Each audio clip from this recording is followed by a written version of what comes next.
Good morning students. आपको सारे notes videos books वगैरह मिल गई होंगी। बेसिकली थोड़ा सा मेरे बारे में बताता हूँ। मेरा नाम पुनीत है। एमबीए का क्लासेस लेता हूँ। 2006 से पढ़ा रहा हूँ। 20 इयर्स का मेरे को एक्सपीरियंस है। वीजू, Poornima, JECRC, Arya, ILM, IRM, IPS business school सब में मैं जा रहा हूँ और एज अ गेस्ट फैकल्टी पढ़ा रहा हूँ। और इवनिंग में मेरा क्लासेस चलता है, ऑनलाइन ऑफलाइन रिकॉर्डेड तीनों मोड पे क्लासेस चलता है। उसके अलावा एक टॉप कॉलेज है एमबीए का, आईएम अहमदाबाद, वहां मैं बच्चों को हर साल लेके जाता हूँ। मुंबई में एआई यूनिवर्सल, यहाँ पे गेस्ट पढ़ा रहा हूँ मैं। जेईसीआरसी में पढ़ा रहा हूँ, आर्या कॉलेज में पढ़ा रहा हूँ। इन कॉलेजेस में मैं पढ़ा रहा हूँ। देखिए, राइटर भी हूँ। 2008 से मैंने बुक्स वगैरह लिखना स्टार्ट कर दिया था। यूट्यूब पे सारे वीडियोस मिल जाएंगे, रिकॉर्डेड लाइव लेक्चर सब कुछ मिल जाएंगे। बस एक छोटा सा इंपॉर्टेंट डिस्कशन आप लोगों से करना था। एमबीए आप कहीं से भी करें, थोड़ा सा मेरे से आप डिस्कस करके अगर आप एमबीए ज्वाइन करते हैं तो आप थोड़ा सेफर मोड में रहेंगे। उसका रीजन बताता हूँ क्यों। क्योंकि मेरे को जो एक्सपीरियंस है ना 20 इयर्स का, एमबीए में प्लेसमेंट होगा कि नहीं होगा, कॉलेजेस कैसे पढ़ाते हैं, क्या उनका प्लेसमेंट स्ट्रक्चर है, क्या इंटरनल एक्सटर्नल इन्फॉर्मेशन है, मेन चीज अंदर क्या चल रहा है उनके। क्योंकि मैं तो रेगुलर कॉलेजेस में जा रहा हूँ तो मेरे को पता है कौन से कॉलेज में क्या चल रहा है। तो आप मेरे से थोड़ा सा एडवाइस लेके अगर आप एडमिशन लेते हैं तो थोड़ा सा सेफर जोन में रहेंगे।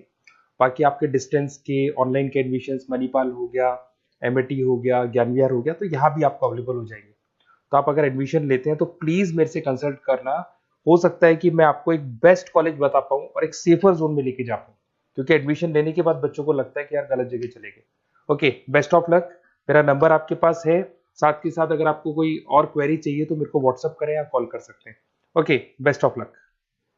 किसी भी कंपनी की बैलेंस शीट को देखना वो असल में उसकी आर्थिक सेहत की कुंडली पढ़ने जैसा है। बिल्कुल। बड़े बड़े नंबर, करोड़ों की संपत्ति, भारी मुनाफा, कागज पर तो सब कुछ शानदार लग सकता है। हाँ, लगता ही है। लेकिन क्या हो अगर वो नंबर सिर्फ एक कहानी हो? क्या वो आलीशान फैक्ट्री सच में मौजूद है, या बैंक में जो करोड़ों का कैश दिखाया जा रहा है वो वाकई में है? यही तो सबसे बड़ा सवाल है। आज हम इसी दुनिया की गहराई में उतर रहे हैं। हमारे पास एसेट वेरिफिकेशन और ऑडिट से जुड़े कुछ दस्तावेज हैं, और हमारा मिशन ये समझना है कि एक ऑडिटर कैसे, एक तरह से जासूस बनकर, ये पता लगाता है कि कागज पर जो लिखा है वो हकीकत है या फसाना। हम्म। तो इसे समझने के लिए चलिए काल्पनिक कंपनी को पकड़ते हैं। मान लीजिए भारत मैन्युफैक्चरिंग। ठीक है। अब इनकी बैलेंस शीट हमारे सामने है और इसमें स्थिर संपत्ति मतलब फिक्स्ड एसेट्स में 500 करोड़ की एक फैक्ट्री दिखाई गई है। अब अगर हमें यह जांचना हो कि यह सच है या नहीं, तो सबसे पहला सवाल क्या होगा? मेरे हिसाब से तो यही कि क्या ये फैक्ट्री सच में है भी। बिल्कुल। और यहीं से ऑडिटर का काम शुरू होता है। आप सीधे मुद्दे पर आ गए। किसी भी स्थिर संपत्ति जैसे कि फैक्ट्री, जमीन या कोई बड़ी मशीनरी, उसके लिए ऑडिटर के दिमाग में 4 मुख्य सवाल होते हैं। 4 सवाल? हाँ, ये 4 स्तंभ है जिन पर पूरी जांच टिकी होती है। पहला, जैसा आपने कहा, अस्तित्व, एग्जिस्टेंस, क्या वो चीज दुनिया में है भी। ठीक है। दूसरा, स्वामित्व, ओनरशिप, अगर है तो क्या वो कानूनी तौर पर कंपनी की ही है। अच्छा। तीसरा, मूल्यांकन यानी वैल्यूएशन, क्या उसकी कीमत सही लगाई गई है। और चौथा, प्रकटीकरण या डिस्क्लोजर, क्या उसे फाइनेंशियल स्टेटमेंट में सही तरीके से दिखाया गया है। ये 4 स्तंभ सुनने में तो बहुत सीधे लगते हैं, लेकिन मुझे लगता है कि असलियत में इन्हें चेक करना काफी मुश्किल होता होगा। चलिए भारत मैन्युफैक्चरिंग की फैक्ट्री पर वापस आते हैं। तो ऑडिटर क्या करेगा? क्या वो गूगल मैप्स पर देखेगा? गूगल मैप्स एक शुरुआती बिंदु हो सकता है, लेकिन उस पर भरोसा नहीं कर सकते। सबसे पहली और सबसे सीधी प्रक्रिया है भौतिक सत्यापन यानी फिजिकल वेरिफिकेशन। Physical verification? इसका मतलब है ऑडिटर वाकई अपनी गाड़ी उठाकर उस फैक्ट्री के पते पर जाएगा। वो देखेगा कि बिल्डिंग खड़ी है, मशीनें चल रही हैं, वहां काम हो रहा है या नहीं। अच्छा। इसका मकसद सिर्फ एक है, अपनी आंखों से देखकर तसल्ली करना कि कागज पर लिखी चीज जमीन पर भी मौजूद है। एक मिनट, मान लीजिए मैं ऑडिटर हूं और मैंने जाकर फैक्ट्री देख ली, वो तो वहीं खड़ी है। क्या इतना काफी नहीं है? कंपनी क्यों झूठ बोलेगी कि ये उसकी है? ये बहुत अच्छा सवाल है, और यहीं पर दूसरा स्तंभ काम आता है, स्वामित्व, ओनरशिप। अच्छा। हो सकता है वो फैक्ट्री बहुत शानदार हो, लेकिन कंपनी ने उसे सिर्फ किराए पर ले रखा हो या लंबी लीज पर। ओह हाँ, ये भी हो सकता है। अगर ऐसा है तो वो कंपनी की संपत्ति नहीं है, वो उसका खर्च है। इसे पकड़ने के लिए ऑडिटर एक वकील की तरह काम करता है और दस्तावेजों की जांच करता है। दस्तावेजों की? जैसे वो फैक्ट्री के मालिकाना हक के कागजात यानी टाइटल डीड्स या रजिस्ट्री के पेपर्स की जांच करेगा। ये पक्का किया जाएगा कि संपत्ति भारत मैन्युफैक्चरिंग के नाम पर ही रजिस्टर्ड हो, किसी डायरेक्टर या उसके रिश्तेदार के नाम पर नहीं। अरे वाह, मतलब पहले जासूस बनकर लोकेशन पे पहुंचना, फिर वकील बनकर कागजात खंगालना। बिल्कुल। लेकिन खर्चों की बात से मुझे एक और चीज याद आई। हर तरह के खर्चे को तो हम संपत्ति नहीं मान सकते, है ना? नहीं, बिल्कुल नहीं।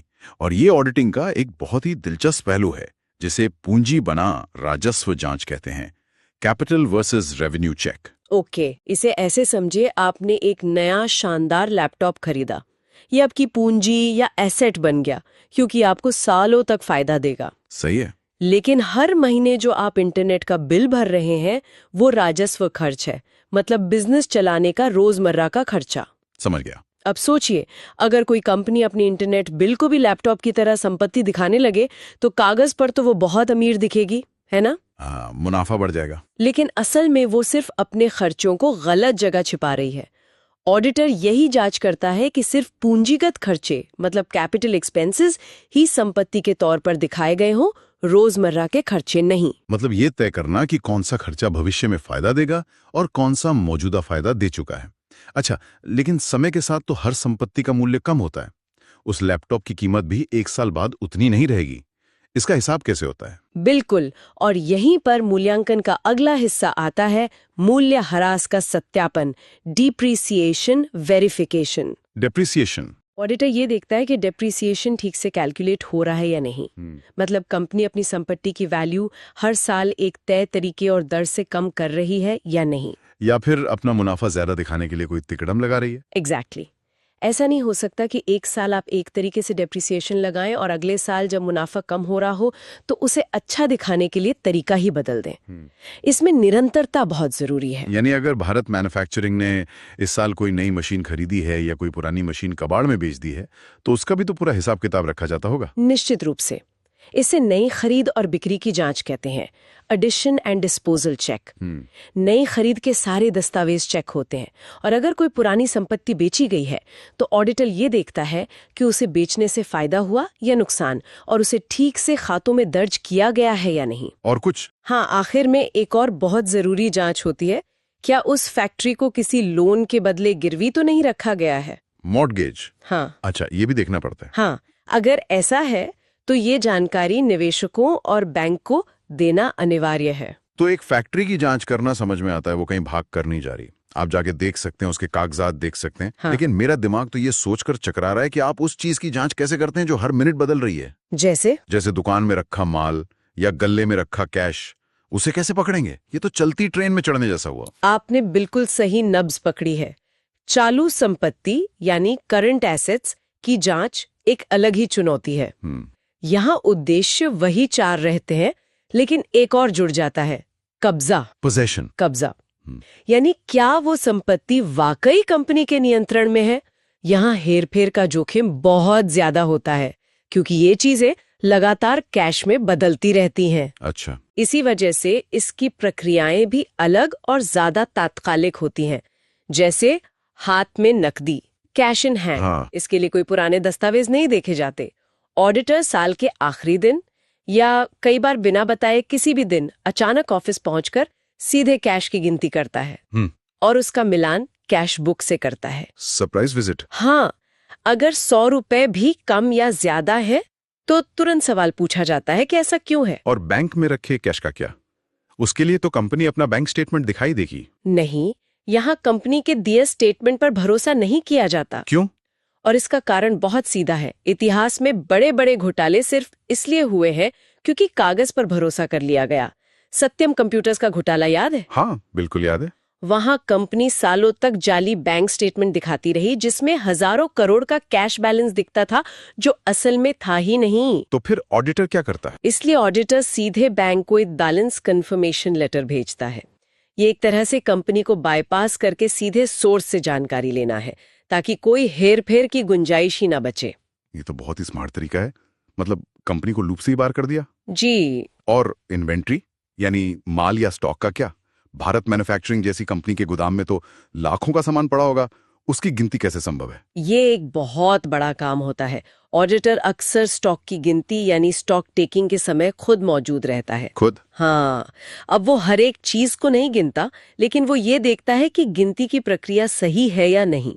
वो सैंपल बेसिस पर कुछ आइटम्स को उठाकर खुद गिनता है और रिकॉर्ड से मिलाता है। कोई दिलचस्प किस्सा है इससे जुड़ा? एक बार हम एक कंपनी का स्टॉक चेक करने गए थे। कागज पर 1000 बोरे चावल थे। जब हमने गिनती शुरू की तो सबसे पीछे रखे गए बोरे वो सिर्फ खाली बोरियां थीं, जिन्हें फुलाकर ऐसे रखा गया था कि वो भरी हुई लगे। यहीं पर भौतिक सत्यापन का असली महत्व समझ आता है। कमाल है। मतलब धोखेबाजी के तरीके भी कितने अनोखे हो सकते हैं। बिल्कुल। गिनती के अलावा ऑडिटर यह भी देखता है कि माल की हालत कैसी है, कहीं वो खराब या पुराना तो नहीं हो गया है। और सबसे महत्वपूर्ण, उसका मूल्यांकन। नियम यह है कि स्टॉक को उसकी लागत या शुद्ध वसूली योग्य मूल्य, मतलब उसे आज बाजार में बेचने पर कितना पैसा मिलेगा? हाँ, नेट रियलाइजेबल वैल्यू, इन दोनों में से जो भी कम हो उस पर दिखाया जाना चाहिए। अच्छा, एक उदाहरण से समझाइए। मान लीजिए आपके पास पुराने मॉडल के 1000 फोन हैं जिनकी लागत 10,000 रुपए प्रति फोन थी, लेकिन नया मॉडल आने से अब वो सिर्फ 4000 में बिकेंगे। तो आपको उन्हें 4000 रुपए पर ही दिखाना होगा, 10,000 पर नहीं। समझ गया। और वो पैसा जो ग्राहकों से आना बाकी है, जिसे हम देनदार या डेटर्स कहते हैं, उस पर कैसे यकीन किया जाए कि वो पैसा वाकई मिलेगा? हो सकता है कंपनी ने नकली बिक्री दिखा दी हो। ग्राहकों को पुष्टिकरण पत्र मतलब कॉन्फर्मेशन लेटर्स भेज सकता है। अरे, मतलब ऑडिटर सच में ग्राहकों को चिट्ठियां भेजकर पूछता है कि भाई तुम्हें सच में इस कंपनी को पैसे देने? हाँ, ये तो गजब का तरीका है। मुझे लगा तो सब कुछ बस कंपनी के दिए कागजों से ही होता होगा। नहीं, ये बहुत प्रभावी तरीका है। इससे ये पक्का हो जाता है कि देनदार असली हैं और रकम सही है। और इसके अलावा ऑडिटर ये भी देखता है कि कौन सी देनदारी कितनी पुरानी है। अगर कोई पैसा 6 महीने या 1 साल से ज्यादा समय से अटका हुआ है तो शायद वो कभी ना मिले।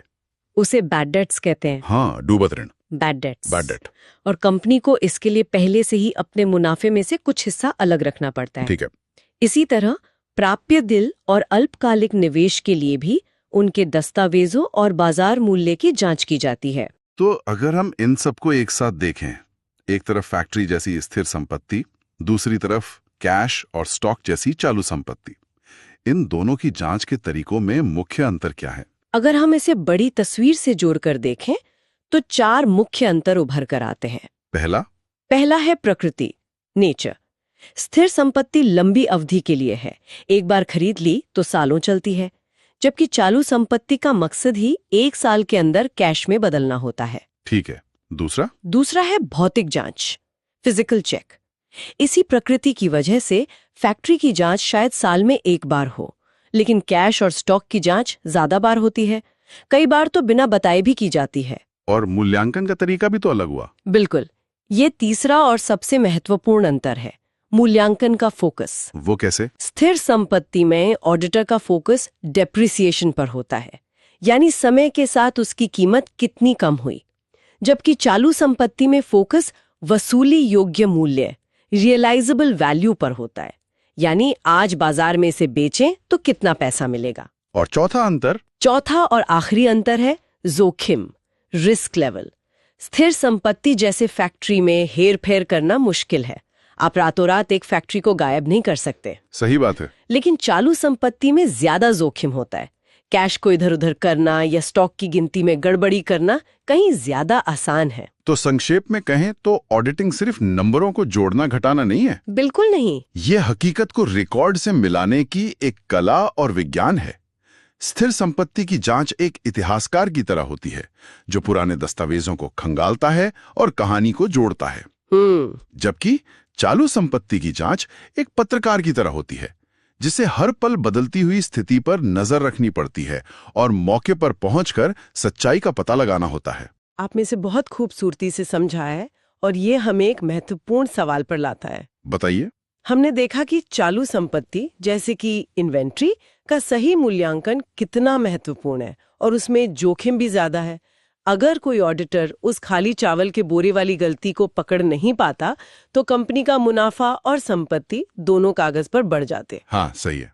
अब सोचने वाली बात यह है कि आज की डिजिटल दुनिया में जहां संपत्ति सिर्फ फैक्ट्री या कैश नहीं बल्कि सॉफ्टवेयर कोड, डेटा या ब्रांड वैल्यू जैसी अमूर्त चीजें भी है, वहां ये सत्यापन की चुनौती कितनी बड़ी हो गई है। मतलब इनटैंजिबल एसेट्स। हाँ, ऑडिटर इस अदृश्य संपत्ति के अस्तित्व और मूल्य को कैसे सत्यापित करते हैं, ये इस बिल्ली चूहे के खेल का अगला स्तर है।